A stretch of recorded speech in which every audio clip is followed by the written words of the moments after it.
Materialet që kemi ndjekur deri në këtë moment tregojnë një pasqyrim të zhvillimit të rëndësishëm në Shqipëri këtë ditë, procesit zgjedhor, numërimit të votave dhe gjithçka tjetër që lidhet me të, dhe nga krahu tjetër kemi dhënë materiale që lidhen me një vizitë të rëndësishme sot në Kosovë, atë të presidentit të Këshillit Evropian Antonio Costa. Vijojnë dinamikat në Shqipëri dhe në Kosovë, po ka diçka që me sa duket stonon ose është vënë re, është mungesa e një urimi nga ana e kryeministrit në detyrë Albin Kurti, të paktën për ata të cilët kanë fituar shumicën në Parlamentin e ri, në këtë rast përkon me fitoren e Partisë Socialiste me 83 mandate. Nuk i dim arsyet sepse ende nuk ka të paktën një urim formal publik nga ana e kryeministrit në detyrë Albin Kurti, do të përpiqemi të gërmojmë më tepër këtu. Kam një lidhje të drejtë për drejtë përmes Skype-it gazetarin Rid Berisha. Rid, përshëndes. Besoj i keni ndjekur zhvillimet në Shqipëri pas shpalljes së rezultatit të zgjedhjeve, të paktën votat e subjekteve politike, se ato për kandidatët vijojnë ende. Ka pasur urime nga lider të ndryshëm europian për fitoren e partisë që mori shumicën. Është vënë re, të paktën unë e vura re, meqense merrem me zhvillimet në rajon, që nuk ka pasur një urim nga kryeministri në detyrë Albin Kurti. Pse? Kryeministri Kurti duket që është i enklavizuar në rrethin e tij të inatit në raport me zotin Rama, dhe kur e kemi parasysh që gjithë liderët burgshtetas të botës, nga kreu i qeverisë britanike, presidenti francez dhe tjerët, presidenti i Komisionit Evropian e tjerë, pa numër dërgojnë urime për fitoren në Shqipëri për një proces zgjedhor ashtu si i plotësoi standardet, atëherë kjo gjë është e pashpjegueshme. Por në habitatin ton kulturor shqiptar me gjas është e shpjegueshme. Ka rënje tek inatlëku dhe mëria që zoti Kurti mban ndaj zotit Rama.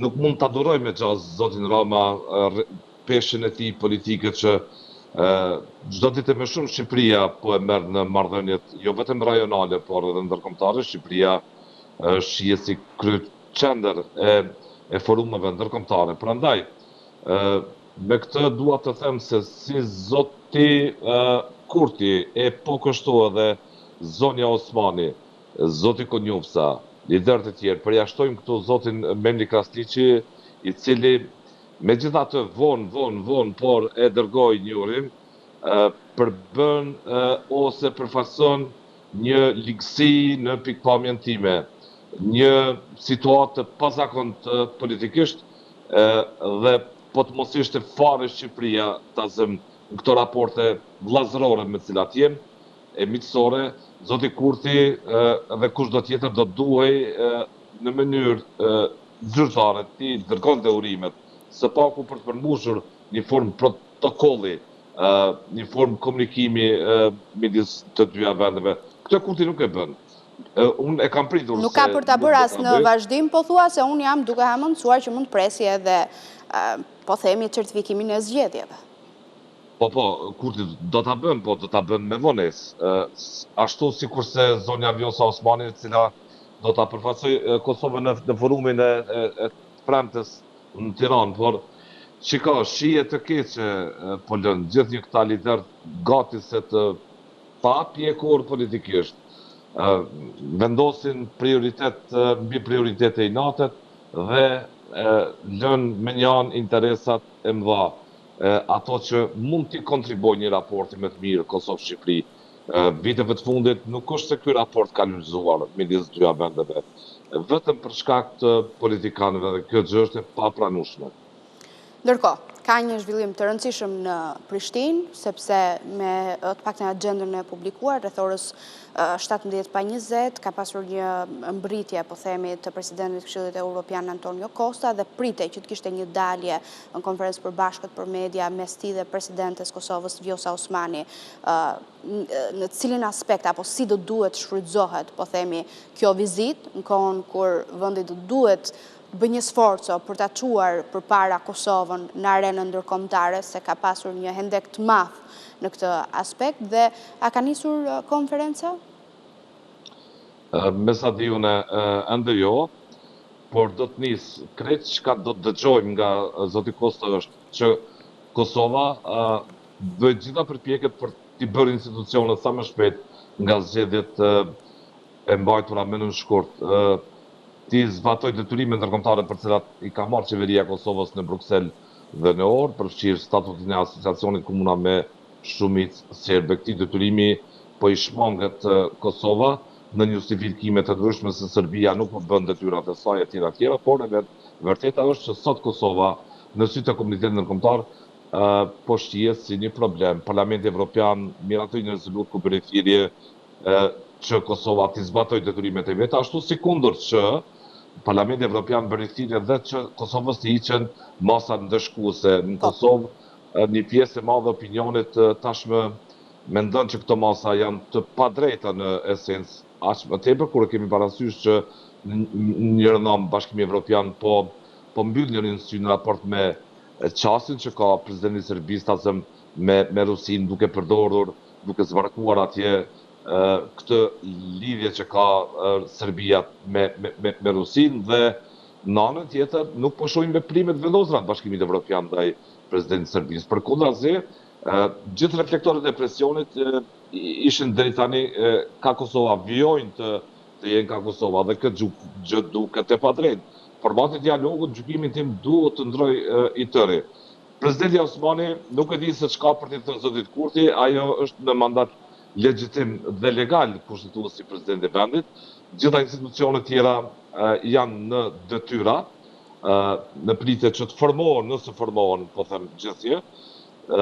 Nuk ajo nesër do të mbajë një takim tasëm me liderët politik, nuk pres asnjë gjë nga ky takim që do të mbajë presidentja me liderët politik për thënë drejtën, sepse zgjidhjen e madhe partitë politike po e presim nga gjykata kushtetuese, se çfarë udhëzime, interpretime ajo do t'i bëjë ajo kërkesës së AK-s, partisë së zotit Haradinaj për t'i kaluar situatën. Cilat janë alternativat që mund të hedhin tavolinë gjykata kushtetuese për zgjidhjen e Ngërçit, që dështoi të zgjidhej nga ata që qytetarët e Kosovës i zgjodhen në fakt në 9 shkurt dhe u detyruan ta çojnë drejt institucioneve të drejtësisë. Cilat janë skenarët që ka dështuar 15 herë seanca konstituive është një lajm i tmerrshëm, po themi, sepse në gjithë zhvillimin dinamikat e arenës ndërkombëtare, Kosova do duhet të ecte. Sakt. Është nesër seanca e kuvendit ajo që vjen për herën e 16 dhe nuk presim rezultat tjetër. Përsëritje të situatave të cirkut të talljes me shtetin.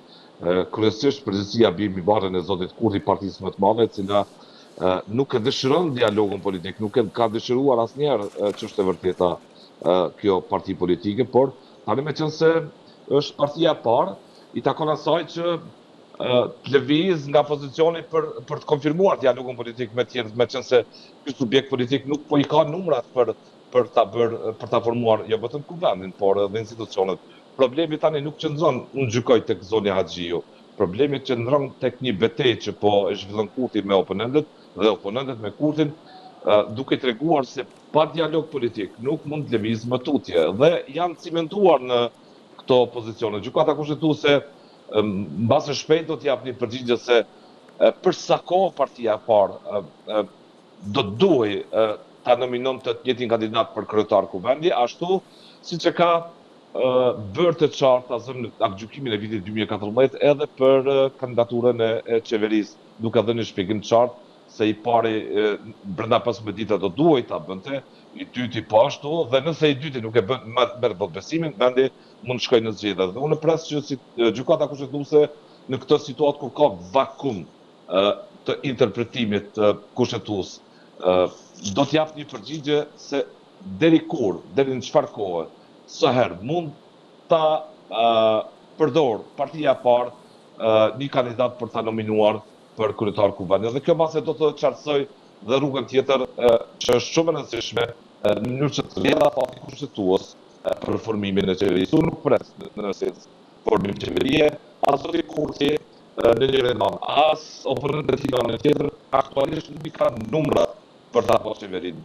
Për këtë dyshoj që edhe nuk po nxitohen që t'i bëjnë shpejt institucionet, edhe duke marrë parasysh detyrime ndërkombëtare që ka Kosova në raport me dialogun, me insistimin e komunitetit ndërkombëtar që Kosova ti mbaroj detyrat e veta me një varg probleme të mëdha social-ekonomike që i ka Kosova për brenda, është duke gjymuar për brenda, për ju të drejtën, realitetit social-ekonomik nga një trend i rritur i çmimeve, nga një qasje dobët e qeverisë për të ofruar zgjidhje kafshë këtyre problemeve dhe çështja e dytë, për cilën unë gjykoj, ka të bëjë pse nuk po nxitohen partitë për të bëjë institucione, ka të bëjë edhe me një kalendar të zgjedhjeve lokale që Kosova këtë vit do të mbajë zgjedhje komunale në tetor apo nëntor.